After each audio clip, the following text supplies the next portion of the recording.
dia, tudo bem? Professor Cristiano, canal Desbravando o Indecifrável. A gente vai começar hoje as aulas sobre Nietzsche, tá? A gente vai pegar um livro em particular do Nietzsche, que é sobre mentira e verdade, tá? Esse livro ele tem da editora Edra, tá? Opa, desculpa. Basicamente esse livro, o Nietzsche vai estar formulando, é um livro que é considerado de certa forma juventude dele, mas é uma transição e você entende uma parte do projeto, ou seja, uma mudança de projeto, onde o Nietzsche ele vai estar propondo, né, uma outra forma de abordar a questão propriamente da questão da verdade. Tá? E o que acontece? Então, para você entender um pouco do Nietzsche, como foi Kant, você tem que entender um pouco quem é o interlocutor, certo, do Nietzsche, por quem ele está falando, né? A gente tem vários interlocutores, mas basicamente você vai ter dois, né? Não só dois, né? Mas pelo menos você pode falar que você tem três, né? E terão outros, mas esses são os três principais para essa aula em particular. Um é o próprio Sócrates, o outro seria o próprio Platão, certo?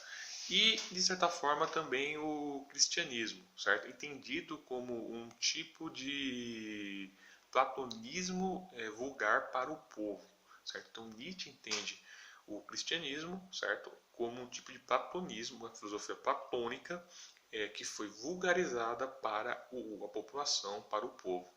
Né? E assim, algumas coisas são muito importantes falar sobre Nietzsche. Nietzsche é um pensador muito importante para entender um tipo de pensamento que vai ter bastante importância e tem, certo, ainda hoje, que é a chamada pós-modernidade. A pós-modernidade tem em Nietzsche um dos principais autores, certo?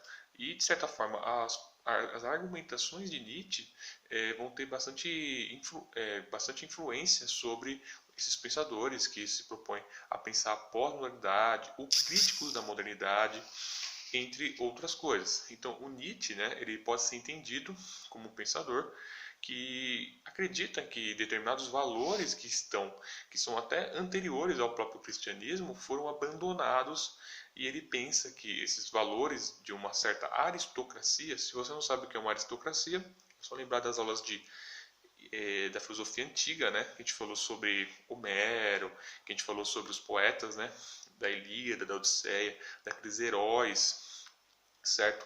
Que são apresentados por Homero. Não o herói que nós entendemos hoje, mas o herói que tem a virtude, certo? Que é a força, que busca a glória, entre outras coisas. Esses valores eles foram meio que enterrados pelo cristianismo, e algum desses valores o Nietzsche ele acredita que, do ponto de vista ético e moral, eles são superiores. Então, de uma certa forma, ele entende que a religião em particular, não toda, mas o cristianismo em particular, é uma religião que é para fracos, certo? E que ele, né, esses fracos, eles se opõem a essa ideia de força, né, dessa ideia de virtude que está nessas religiões anteriores ao propriamente ao cristianismo, em particular a grega, que o Nietzsche tem grande afinidade, tá? Esses valores que ele vê ali, tá? Então o que acontece? Nessa obra, né, o interlocutor, basicamente, vai ser uma primeira formulação, mas os interlocutores são, como eu falei para vocês, são principalmente Sócrates e Platão. Então Nietzsche ele vai estar debatendo com toda uma tradição do pensamento ocidental, que alguns autores falam que Platão, né, a filosofia ocidental nada mais é do que uma roda de nota-pé às questões de Platão, porque o Platão já colocou várias das questões que estão presentes na filosofia, já estão na obra platônica, nos diálogos platônicos, tá? Então esse vai ser o grande interlocutor do Nietzsche, tá? E qual é a questão que vai apresentar-se nessa obra, né? Vai ser basicamente uma questão que relaciona a questão da verdade, certo, com uma questão dos valores morais, certo? Ou seja,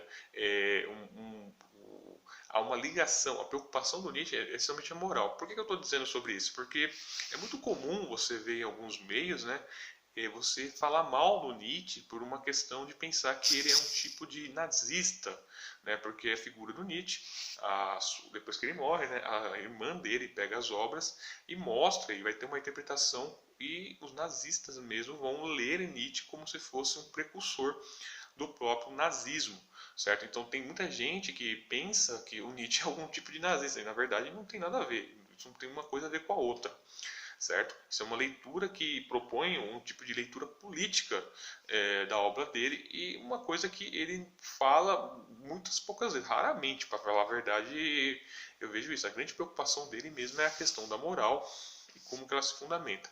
Então ele vai apresentar nessa obra, certo, uma ligação entre essa questão da verdade e essa questão da mentira com a questão dos valores morais. E como que ele vai formular, né? Eu vou começar a apresentar aqui, provavelmente esse vídeo, como o do Kant não vai ser suficiente, a gente vai ver do Nietzsche essa formulação, porque ela vai ter desdobramentos. A sua obra principal é Assim Falou Zaratustra, tá? Que depois a gente vai estar falando sobre essa obra e talvez outras obras que ajudem a entender Nietzsche. Por quê? Porque Nietzsche é um autor que ele trabalha com metáforas. Então, um grande problema que você tem na leitura e interpretação da obra dele é que ele não se propõe a ser propriamente exato. Por quê? Pela própria formulação dessa obra sobre a verdade e a mentira. Tá? Ele vai provar, ele vai tentar propor que, na verdade, há uma não é possível você ter uma exatidão entre a própria linguagem e o mundo, certo? E o próprio processo de você criar conceitos e você criar definições é um processo que já pressupõe metáforas, um trabalho artístico, certo? Que o homem produz de certa forma e que nós esquecemos, simplesmente nós esquecemos e nós aceitamos aquilo por uma questão de conservação. Tá bom? Então ele vai começar argumentando o seguinte: quando você fala sobre verdade, normalmente o conceito de verdade é um conceito que o conceito mais antigo, né, que vai ser formulado é o conceito de correspondência. Esse conceito está lá no Teteto de Platão, né? Esse conceito ele trabalha com a seguinte ideia: eu tenho, por exemplo, um determinado enunciado e eu acredito que aquele enunciado corresponde a um determinado objeto. Então eu chego e falo o seguinte enunciado: a parede aqui atrás ela é branca, certo? E você ouve esse enunciado, certo? Verifica o objeto e consegue, certo? Relaciona esse objeto a esse enunciado e você fala, não, esse enunciado é verdadeiro porque ele corresponde. Tá? Então o que o Nietzsche vai mostrar? É que quando eu falo isso, eu estou pressupondo uma série de coisas, uma série de pressupostos que isso parece extremamente correto do ponto de vista lógico, né? Mas na verdade eu tenho uma série de pressupostos que eu estou aceitando nesse ponto. E quando eu falo isso, na verdade, eu não estou percebendo esses pressupostos. Então ele vai mostrar, tá? E eu vou continuar no próximo vídeo, vou ter que parar aqui porque o vídeo para eu não cortar no meio, né? Como algumas vezes acontece, que na verdade não há nesse enunciado, quando eu fiz esse enunciado e tem esse objeto, não há uma ligação entre esse enunciado e esse objeto, certo? Essa ligação é algo extremamente arbitrário e que tem sentido na nossa cultura, tem sentido nas nossas crenças. Porém, se você entender o processo mais a fundo dessa ligação que nós supomos que vai gerar a verdade, na verdade, na verdade, né, nesse sentido, não haveria essa ligação. Tudo bem?